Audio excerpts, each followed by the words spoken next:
Luis, gracias por esta entrevista aquí con la cúpula de San Pedro de fondo y con un chileno que deberíamos conocerlo más por la historia que tiene. Usted ha trabajado con varios papas, desde Paulo VI hasta el Papa Francisco, por lo tanto tiene un conocimiento de la Iglesia que probablemente no lo tiene nadie.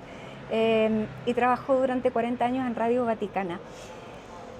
Con ese conocimiento que tiene de la Iglesia durante todos estos periodos distintos, ¿cuál es su diagnóstico de la Iglesia que deja el Papa Francisco al fallecer? Francamente no es muy diverso respecto a lo que ha sucedido en otros momentos cuando fueron elegidos otros papas. Evidentemente tiene sus características que corresponden a estos últimos 12, 15 años, a partir de un hecho traumático que ha cambiado la Iglesia radicalmente, aun cuando no nos damos cuenta. La renuncia de Benedicto XVI no fue solo una cosa interesante mediáticamente, fue en realidad una cosa traumática que todavía se vive. Muchos de los problemas que el conclave deberá enfrentar son problemas que vienen de ese hecho particular que fue la renuncia. ¿Eso fue el hecho más revolucionario que ha tenido la Iglesia en los últimos siglos? Yo no sé si es revolucionario o no, pero fue un acto de gobierno. Benedicto, Papa Ratzinger, cuando decidió comunicar y realizar después en los hechos la renuncia, quiso decir: yo, gobernante de la Iglesia, como acto de gobierno, informo que no estoy en condiciones de seguir gobernando la barca de Pedro. No tengo ni la salud ni la fuerza.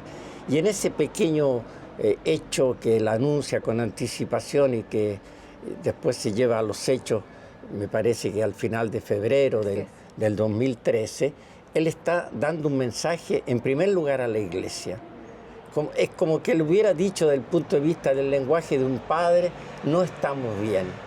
La familia no está funcionando. Yo soy viejo, estoy cansado, soy enfermo. Ustedes tienen que ver qué hacer con esta Iglesia, que no es nuestra, es de Cristo. Por lo tanto, ese cónclave elegía un papa que fuera ser capaz de hacer esas reformas. Sí. O por lo menos esa era la intención. La intención era la de enfrentar la crisis, en todos sus aspectos, sabiendo que la Iglesia era, como actualmente, al interior de otra crisis, que es la crisis global de civiltà que estamos viviendo en Occidente, en Oriente, en el norte, en el sur del planeta. El mensaje era: asuma la responsabilidad de enfrentar todos los problemas de la Iglesia, en particular los que son ya una emergencia. En ese momento la idea en el corazón y en la cabeza de Ratzinger y de los conclavistas, de los cardenales, el problema esencial era la pedofilia. Y también, Luis, problemas dentro del gobierno de la curia, digamos, porque en ese momento habían salido los Vatileaks, había problemas internos también, que uno podría entender que el Papa renuncia porque así con él se van todos los cardenales que están dirigiendo la curia.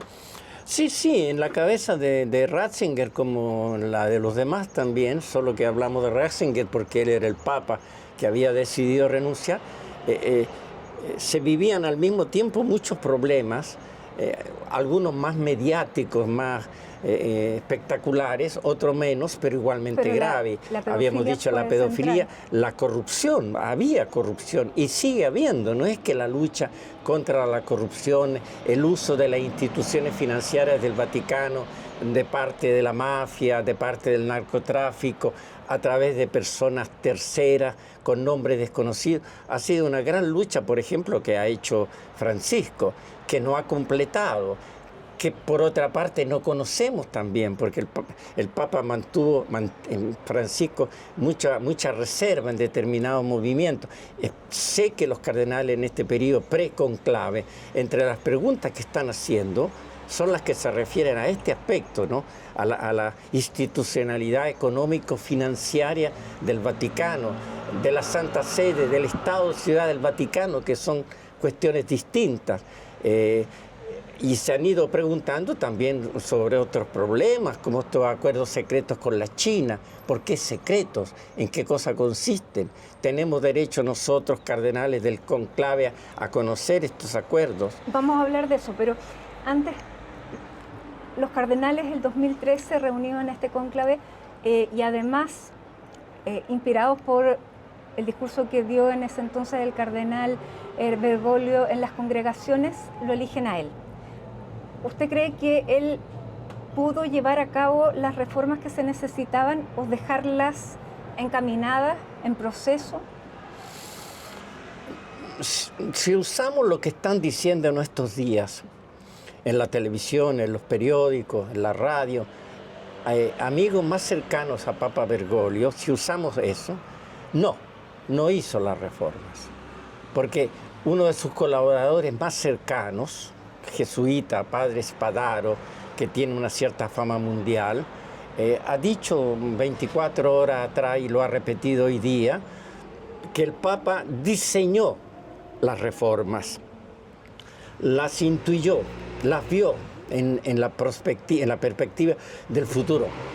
Algunas las comenzó, pero no han ido rápidamente adelante. Otras no tuvo la ocasión de comenzar. De todas maneras, conclusión de padre Spadaro, es el nuevo Papa que tiene que hacer las reformas. Por lo tanto, a su pregunta, si nosotros usamos lo que nos dice padre Spadaro, es que yo creo que en gran parte es la verdad, las reformas han sido pocas, débiles y no han sido completadas. Pese a eso, ha generado una resistencia importante dentro de también algunos cardenales, que no sabemos cuántos son, pero que sabemos quiénes lideran los grupos más conservadores. Sí, pero ahí se produció un equívoco, fundamentalmente de la prensa, un equívoco mediático que no es nuevo.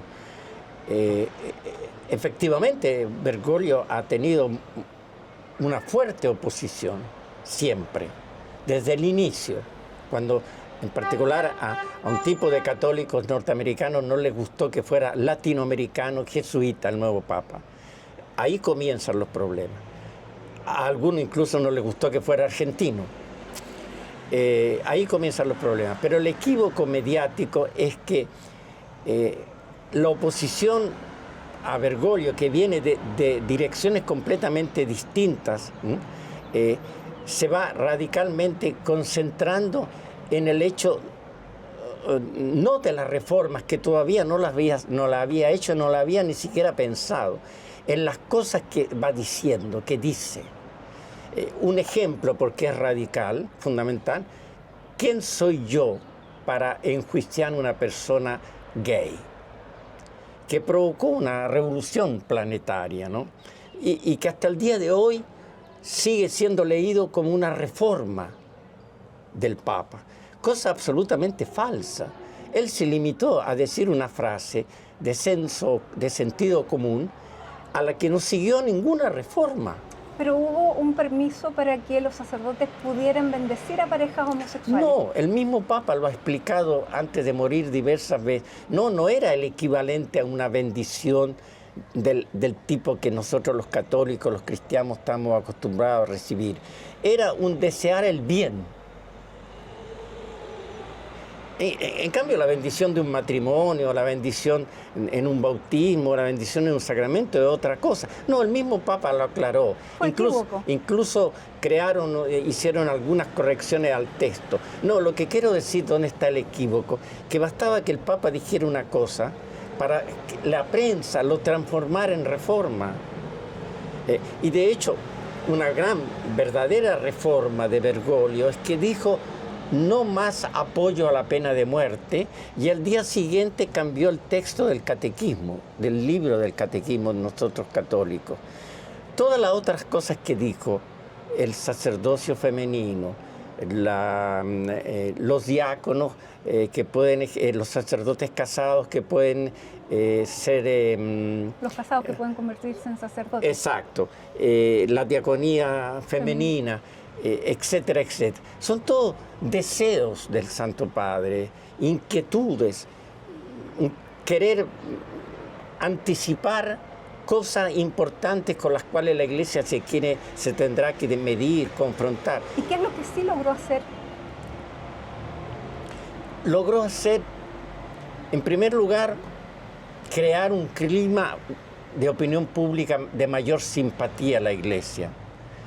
Porque con Ratzinger se era creado un clima de distancia, de desconfianza, visto como una especie de teólogo, inquisidor, etcétera, etcétera. En cambio, Francisco ya desde la noche en que aparece en el balcón de la basílica y dice buenas noches, creó un clima de simpatía. Y eso hay que reconocerlo. Restableció una amistad. Un vínculo. Ahora, Luis, también se dice, yo creo que usted me lo corregirá con equívoco, que 108 cardenales han sido creados por el Papa Francisco, por lo tanto, para muchos este va a ser un conclave en que se va a elegir a alguien que siga esa línea, viendo que son 108.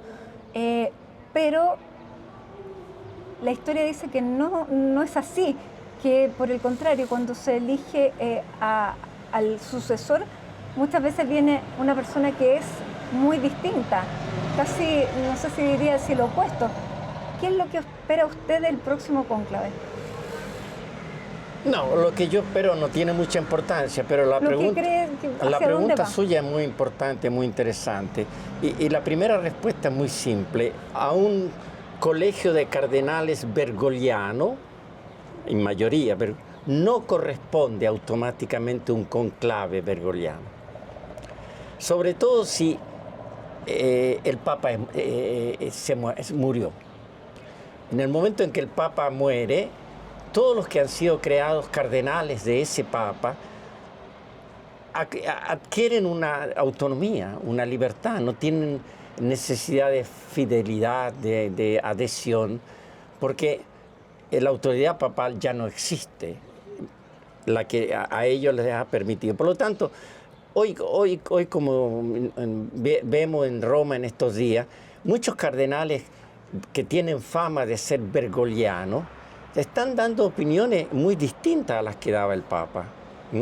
Por lo tanto, como dice usted, tenemos que esperarnos un Papa que naturalmente, según la historia de la Iglesia, es completamente distinto al anterior.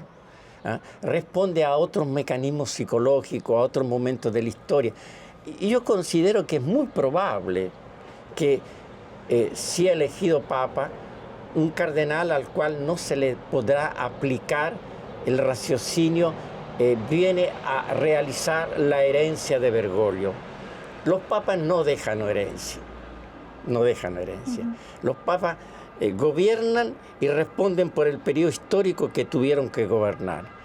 Cuando muere un papa, comienza necesariamente una época distinta, que no mira hacia atrás, Esta historia de las tensiones actuales entre conservadores y reformistas, revolucionarios, progresistas, en Italia han escrito incluso que Bergoglio sería el último socialista.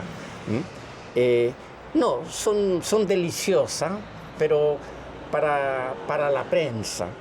La Iglesia vive en otro mundo, razona en otro modo y ve los problemas también en modo diverso. El problema actual para la Iglesia no es la lucha entre reformistas o conservadores o entre quién quiere mantener la herencia de Bergoglio y quién no la quiere mantener. ¿Dónde está el nudo? El problema para la Iglesia hoy, para los 134 cardenales que van a ir a votar, son tres cosas: la credibilidad, la moral sexual en la Iglesia y en el mundo. ¿Cuál correspondencia hay entre lo que enseña la Iglesia desde el punto de vista de la moral sexual y lo que el mundo piensa y lo que la Iglesia enseña a sus fieles? Y el tercero es la sobrevivencia de la Santa Sede y del Vaticano. El problema financiero, la transparencia, los medios económicos, la autonomía y la libertad. Y el momento histórico en el que está viviendo el mundo, con distintos nacionalismos, con nacionalismos extremos en varios casos. ¿La Iglesia piensa también en eso? ¿En esta sobrevivencia que tiene que tener? Ciertamente que piensa, pero en otros términos. Piensa de poder seguir siendo o recuperar, a mi juicio tiene que recuperar, la relevancia política y social que la Iglesia históricamente ha tenido, pero que ha ido perdiendo en los últimos años. Tanto así que la Iglesia actualmente en el conflicto, tanto en Ucrania, después de la invasión rusa, y en Medio Oriente, no ha jugado ningún papel. Ha sido absolutamente ininfluente. Y desde esa perspectiva, entonces, ¿tiene sentido pensar en el cardenal Parolin como un posible papa? Sí, tendría sentido, porque un hombre, un diplomático de grande experiencia, el colaborador más vecino y cercano al Santo Padre Francisco, pero no es suficiente. El cardenal Parolin, por ejemplo, tendría como negativo dietro detrás el haber sido el artífice de los acuerdos con la China, que a una buena parte de la Iglesia no le gustan. Entre otras cosas, por otros motivos, no se conocen tampoco. Tanto así que se llaman acuerdos secretos. Pero usted ha sido muy cercano con la Secretaría de Estado. ¿En qué asuntos? ¿En qué temas? En política internacional, análisis geopolítico. Por eso usted conoce bien al cardenal Parolin. Sí que lo conozco, ¿cómo no? Sí, lo conozco y lo conozco como un eclesiástico, en el trabajo, como diplomático. Hemos tenido relaciones a propósito de su viaje años atrás en Ucrania, llevando el resultado de una colecta europea fantástica que había organizado el Papa. Inmediatamente después del problema de la Crimea. ¿Pero es ¿no? el cardenal Parolin el que abre la basílica para que se encuentre Zelensky con Trump? Esa fue una casualidad concordada. Casualidad porque las razones prácticas obligaron al hecho de que en un determinado momento Trump y Zelensky se encontraran dentro de la basílica caminando hacia la plaza de San Pedro para participar en el funeral. Pero hasta pocas horas antes, Zelensky había dicho oficialmente que no venía. Cambió de opinión porque supo da Trump, mientras llegaba a Roma, que Trump lo habría recibido. Zelensky tenía miedo a venir y no ser recibido por Trump. ¿Y eso fue mediado por la diplomacia vaticana? Cuando las dos partes, Zelensky y Trump, informaron a la Santa Sede por deber diplomático, porque todo podía haber ocurrido en la propiedad, en el territorio libre del Estado Vaticano, advirtieron y la Santa Sede creó rápidamente las condiciones logísticas. ¿Qué cosas eran las condiciones logísticas? Dos sillas. Eso se necesita. Dos sillas. Luis. Pero en el momento oportuno, y esta es una habilidad de la Iglesia Católica, que sabe intervenir en los momentos oportunos. Esa habilidad la ha ido perdiendo. Un talento que la Iglesia ha perdido es el talento de entender cuándo decir una cosa o hacer una cosa. Usted durante muchos años dirigió el Sismógrafo, que fue un sitio de noticias en internet, de noticias católicas, que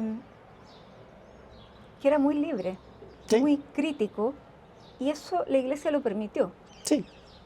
¿Fue incluso con la venia de la Iglesia? No, con la venia no.